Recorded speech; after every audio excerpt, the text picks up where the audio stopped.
అతి స్థానిక సమస్య, అతి చిన్న సమస్య, ఇద్దరి మధ్య వివాదం అంత రావాల్సిన అవసరమే లేదు. ఆర్టీపీపీ ప్లయాసు 2 రకాలు, డ్రై ప్లయాసు, వెట్ ప్లయాసు. డ్రై ప్లయాసు రోజుకు 4000 మెట్రిక్ టన్నులు బయటకు వస్తుంది.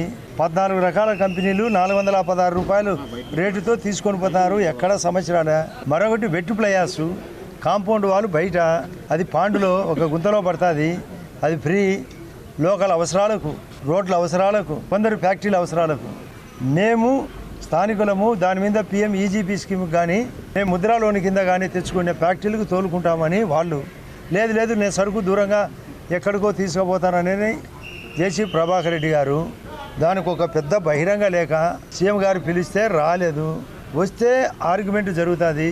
ముఖ్యమంత్రి గారికి సవివరంగా నేను మా భూపేశ్ రెడ్డి ఎక్స్ప్లెయిన్ చేసినాం. డెసిషన్కి ఆయనకు వదిలిపెట్టినాం.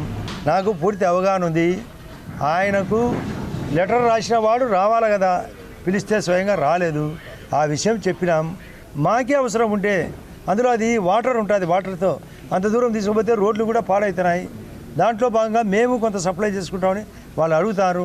వాళ్ళకు సపోర్ట్గా నిలబడాల్సిన అవసరం స్థానిక ఎమ్మెల్యేగా నాకుంది, ప్రభుత్వానికి కూడా ఉంది. స్థానికులకు తర్వాతనే మరొకరికి. కాబట్టి దీన్ని దృష్టిలో పెట్టుకొని అంతా సామరస్యంగా సీఎం గారికి సౌకర్యంగా 10 నిమిషాలు చర్చ జరిగింది, చెప్పినాం. ఆయనకు డెసిషన్ వదిలిపెట్టాం.